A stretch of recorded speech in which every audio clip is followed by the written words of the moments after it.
भारतीय रेल माध्यम रे प्रतिदिन लक्ष लक्ष लोक यात्रा करती। आपण मध्य केबे ना केबे ट्रेन रे यात्रा करिथिबे। एभली परिस्थिति रे आपण मनरे मध्य एक प्रश्न आसीथिबो जे ट्रेन र ट्रैक मध्य रे छोट छोट पत्थर काहेकि पड़िथा।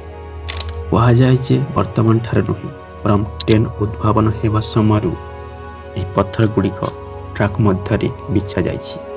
ट्रेन ट्रैक मध्य रे पत्थर पकाइबा पछरे अनेक कारण अछि।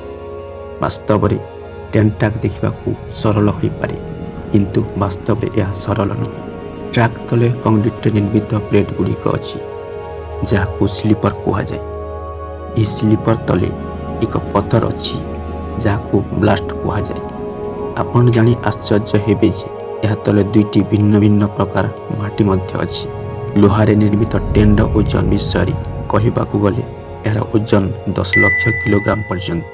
यह परिचालना करने केवल ट्रक बस विषय नुहे।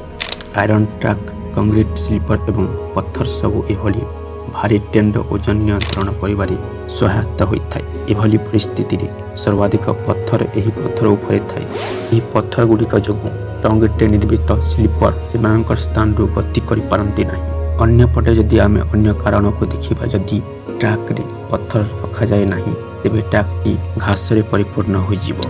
एभली परिस्थिति रे ट्रेन ट्रैक चलुथिबा बेले अनेक समस्या देखा देइथा। एही कारणरू पत्थर मध्य रखा जाइथा। ट्रेन गति कला बेले आपण निश्चित भाव में कंपन हेबार अनुभव करिथिबे। एही कारणरू ट्रैक विस्तार हेबार संभावना मध्य बढ़िथा।